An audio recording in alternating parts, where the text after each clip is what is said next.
All right, guys, welcome to another double header adventure. This time we got ourselves with One Trick, the One Tricks to be precise, and Uncomfortably Numb. We're going to start things off somewhere we haven't been in the recent cast. We got ourselves on Tomb of the Spider Queen. So now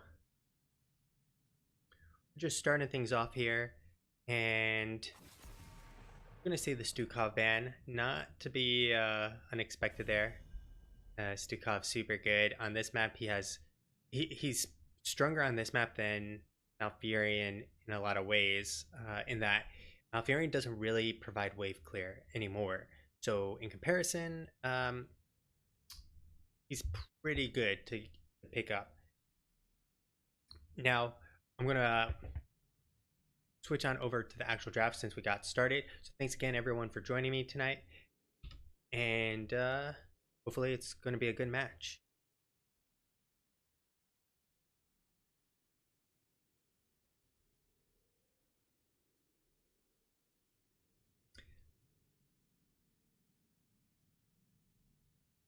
All right, so they're definitely taking their time thinking about it, and they decided to opt for the Maiev ban, and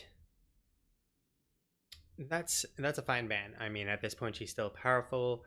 This does put him in a position to potentially lose out on Malfurion, and losing Malfurion could be kind of critical.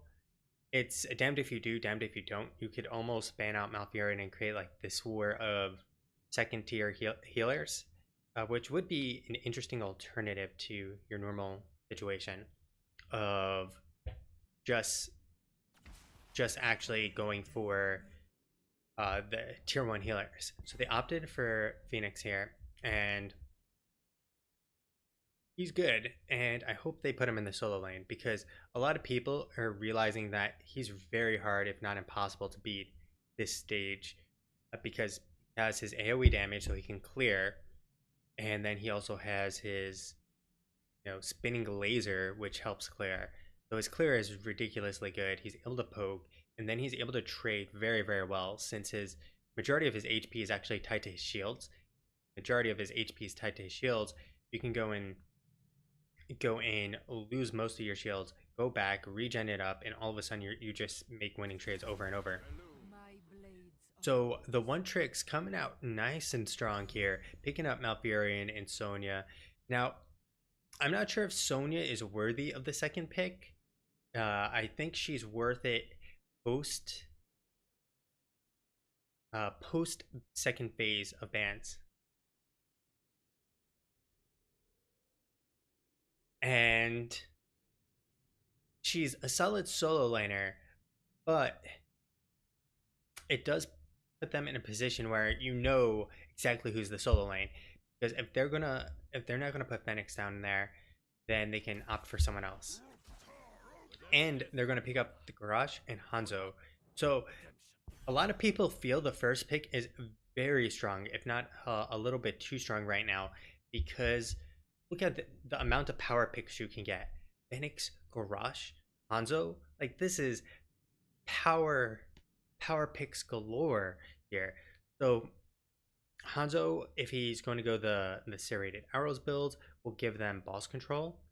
He'll also have merkin capability as well, and the merkin capability, nothing to sneeze at since it makes it nice and easy for Hanzo to pick him up real fast. Now, he doesn't necessarily need to go that. I feel like this is one of those maps where it's the least valuable in general. There is a boss, yes, but the mercs are less often the focus. Like, they definitely have value on the map, but usually the mercs are either used as a pushing tool or to buy you time. They're not quite the same. Like, you don't pick up the mercs to really get that much of advantage, unlike a map like Cursed Hollow where you have siege giants that are pushing for free without anyone there. Now, get the Uther ban and the Diablo ban. I'm not sure why the Uther ban, because he doesn't really have a place the meta. The Diablo ban I like because this is arguably Diablo's best map. Leo is also very strong here because a lot of people take Osin Renewal, Osine, Osin, Osine Renewal, and they can drop the cooldown on that significantly in part due to the map. You can also take Fealty on Death, which is super valuable as well on this map. It's kind of like a catch-22. They're both really good because of how small the map is. Someone like Leo, the Uther ban I'm not feeling. So like they need a main tank here.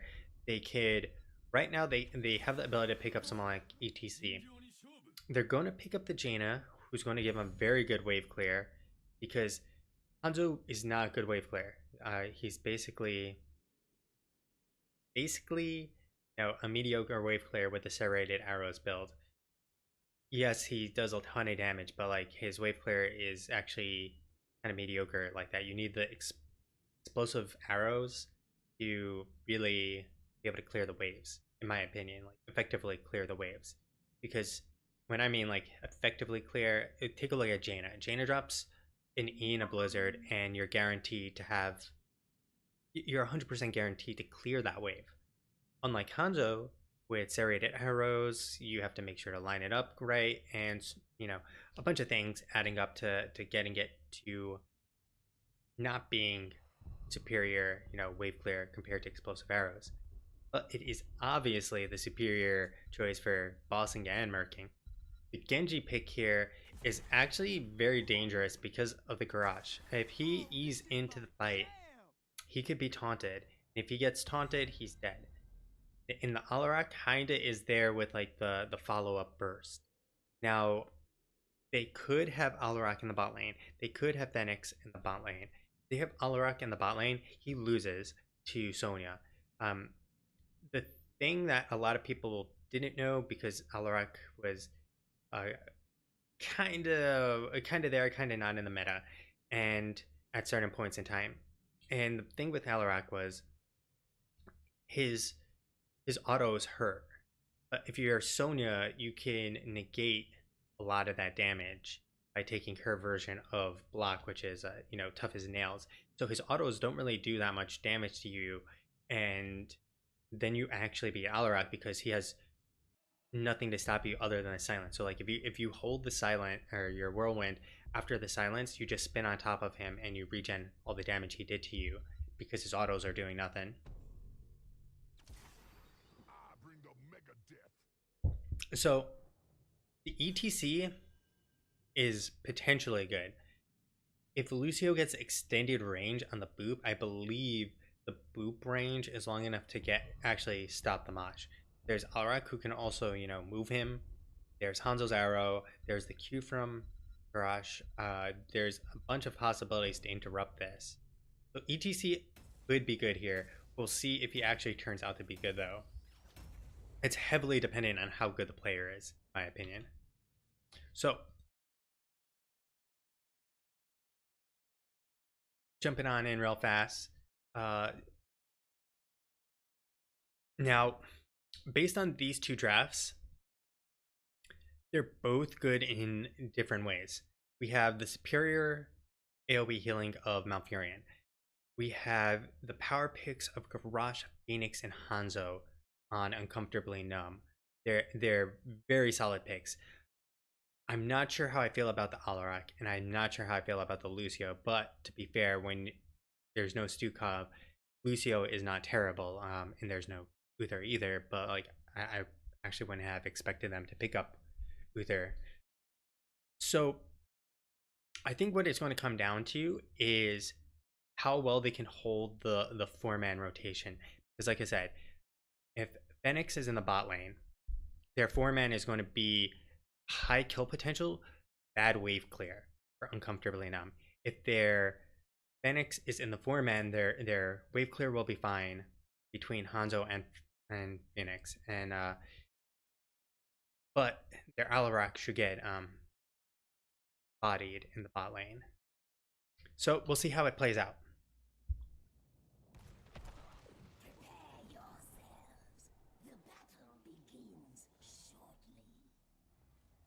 All right, so we got Patches on that garage. Those THC Spectre, not the Spectre, THC Spectre on Alarak. Got Pilot of Earth on that Lucio, Mr. Monkey Man on the Hanzo, Novus on the Phoenix, and that'll be Uncomfortably Numb. So on the other side, we got Sheej on the Jaina, Linkin Park on the EDC, a very appropriate name there, Mydral Knight on the Genji, Key 1108 on the Malfurion, and finally we got Kotip on the Sonya, and that'll be the one tricks. So we're gonna have ourselves the footsie fight. They got themselves Hanzo so they can outrange everyone here. There's the pull from Alarak. There's no silence follow-up. There's the Blizzard, not really going to do much. And this is actually bad for this side of the one tricks. They drop the Blizzard, and Blizzard is basically their wave clear. Like if Jaina isn't using her abilities on the wave, then they're losing their wave clear potential. We're going to see the Fingers of Frost. There's the throw onto Linkin Park. Slide on out. He'll be fine and dandy. Root coming on out as well. We got Genji on top soaking it up. And in the bot lane, we're seeing some T-tours there. I did not expect that to happen. Not sure how they got killed when they were nice and safe to really retreat there. We have Sonya rotating up into the mid lane. I have no clue why Kotip is up here. Kotip, you have nothing to gain here. Like, Kotip is going to pay the penalty of a really, really sloppy rotation. Your job as the bot laner is to win bot lane, not to gum up in the 4-man and cover for your team's performance in the 4-man. Because what you're doing is literally sacrificing your team's performance elsewhere. It's one of those, if you're trying to make your team stronger, all you're doing is making your team weaker by giving up elsewhere. Like, you have Genji down here now. Genji down in the bot lane, he's going to get bodied. That is a booty solo laner. His job is to rotate, not to be down here, but he is soaking it up for now. But that basically means there's a 3-man here, 4-man is able to punish it, and on the other side, Genji now needs to leave. He has no business staying here. He's going to get bodied by the Spectre, or THC Spectre. We're going to just say Spectre. Nova's coming on in. THC Spectre not going to hit him, and he's still looking for the Genji. Now up in the 4-man where most of the action is, level 4 has been hit by Uncomfortably Numb already. Uncomfortably Numb has that talent advantage. Patch is looking for the throw. He might get it. No, he does get the Q on Key, but he doesn't look for the throw because Linkin Park is there to slide on through. Now, I was going through, Shando's Clarity is going to be up here. We got the Prog Rock, got Fingers of Frost, Swift as Wind, and Warpaint.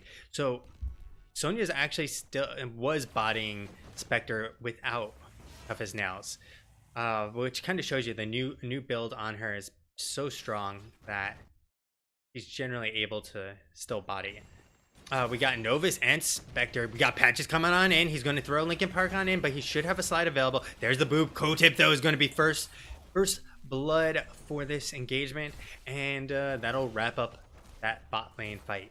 Now, the 4-man is... Ooh, Sheej missing the Q. We just come on in, and Mr. Monkey Man getting the winning trade there. There's the jump over, but the E onto Mr. Monkey Man. He's not going to get anything else, and he does walk away with those 12 gems, which are pretty nice for his team. Now, Uncomfortably Numb is in a winning position in that, they have the lane pressure. They can turn in and then, get themselves the web weavers.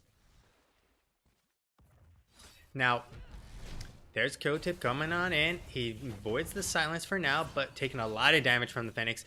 We got Genji coming on in. He's going to get hit by the Q mid leap, and Linkin Park with a nice save there. So 7 is closing on in. We're about to have the web weavers, and the one tricks are looking like one tricks right now because they're decently behind. 0 kills. Patches spots out Linkin Park. No silence coming out from Spectre, but he does get interrupted, and this is going to be the end of Linkin Park. Very nicely done from THC Spectre. He didn't land the silence, but he does stop the slide. That is quality. Now, the one tricks don't have enough gems to turn in, and they won't be able to even even try to, because level 7 difference. Whoa, Kotip, why are you so far out, baby? There's the spin to win. He's trying his best to stay alive. The Q onto him. One more. No, Kotip will walk away. So, taking a look at some of the other towns, we got the Vengeful Roots. Kotip is not respecting like the lane matchup. Like, he's trying to go out 2v1. Like, this isn't like complex like a game like Dota or League of Legends, but math is still math. 2 is greater than 1. So Patch is taking a lot of damage. He does have Lucio there available to heal him up, and we are actually getting a full, Stormbow build here. So he has, interestingly, he picked up the sharpened arrowheads. I'm not sure how I feel about that, because they only have a single tank, and he doesn't have redemption. There's the pull into the silence. Patch is looking for it, and it's not even going to be needed, because in comes Spectre, and now Linkin Park is the ghost of the One Tricks instead. So they're getting a ton of value. Key going to be blown up there. That's now 2 for 1. Siege too far out. He's going to be thrown into his team. Say goodbye to Siege. There's the Blizzard, but it's not going to matter. The One Tricks getting absolutely bodied. 8 kills to 0.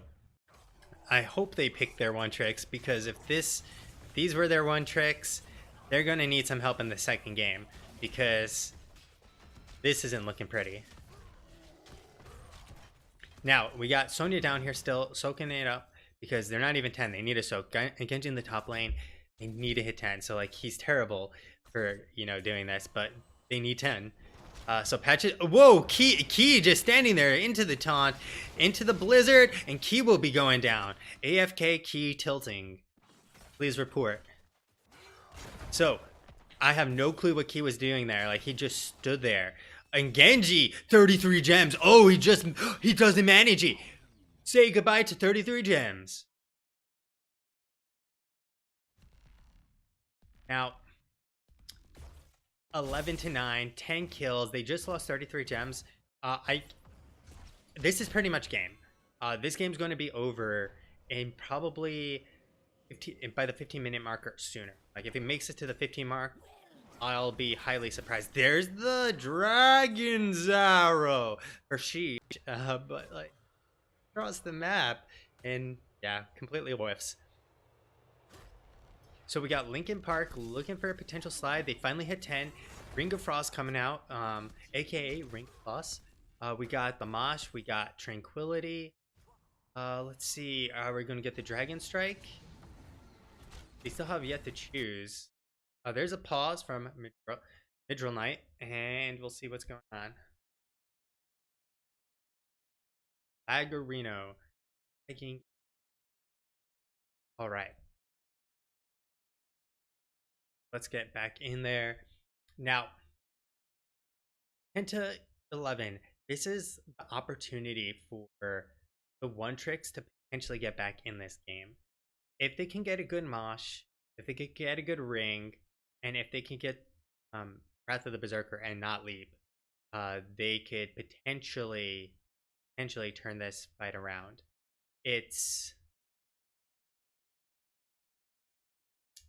definitely dangerous still, because they're not showing same skill level as Comfortably Numb.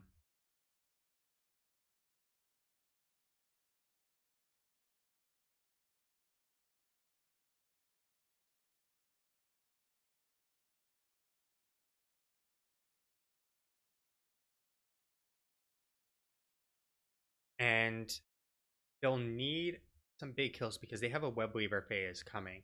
They've already lost the top is going to be pushed in, and bot is going to be pushed. Okay, we're going to be going back into the game, and we're in go.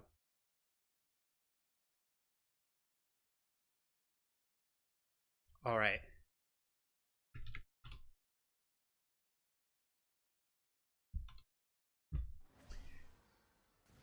All right, so we're back in the action, and they do have Jaina to poke this, but that's really it.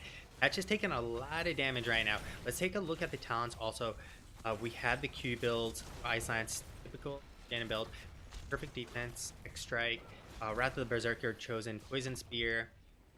We still need more for target practice to eat. We have We Move Together, the Subwoofer, the Party Mix, which is about to be completed, Sound Barrier as expected, Advanced Targeting. There's the pull from Spectre into the silence, not going to really do too much.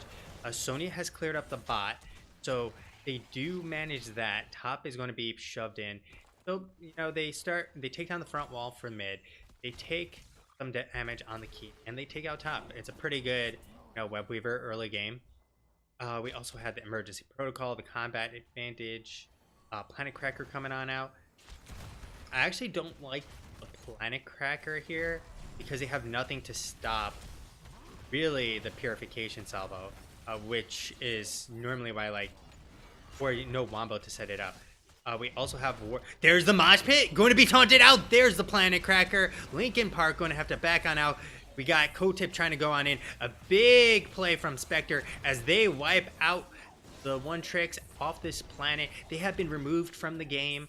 All of their one tricks have been eliminated, and Comfortably Numb, we go and take a keep now.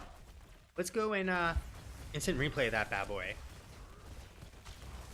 So we're going to see that right now, you know, there's the big play, the taunt interrupting Mosh, and then bam, it looks good. They just like clear everyone off the face of the planet as Spectre goes on in and wipes them out with really nice silence.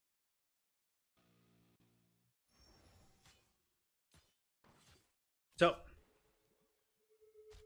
they have now started the boss. They don't have Hanzo's arrow to do it, and they don't have all the heroics. They're going to pick this up nonetheless, and now they can march for it. There goes Spectre going on in. He's going to miss it. He gets out of the blizzard. There comes the sound barrier, and Kotip is way too far in there. The Ring of Frost does connect on Patches. X-Strike does come out. Kotip though, Kotip gets caught, and there is 2 members down, Linkin Park, and that is going to be game because there are 3 members potentially about to die here.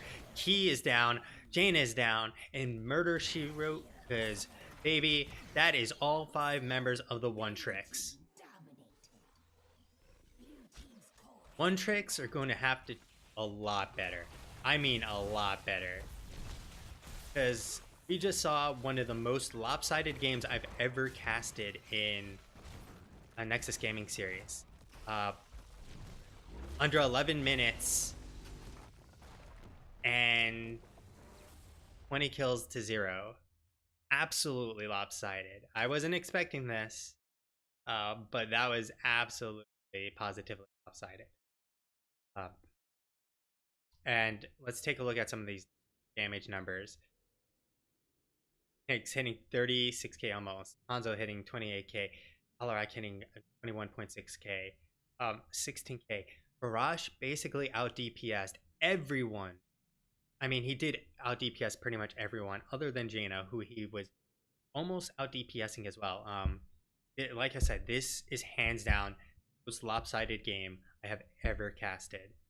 And I gotta say, like, I don't know what went wrong there, but there's definitely execution, communication, actually micro problems on the side of the One Tricks, and draft issues.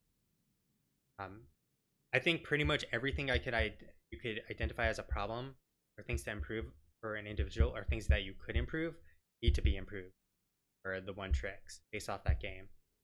And that's not me trying to be like really mean, but based on that game, everything needs to, because this is not like an acceptable game from my perspective if I'm in a Division B. All right, guys, sit tight while we get ready for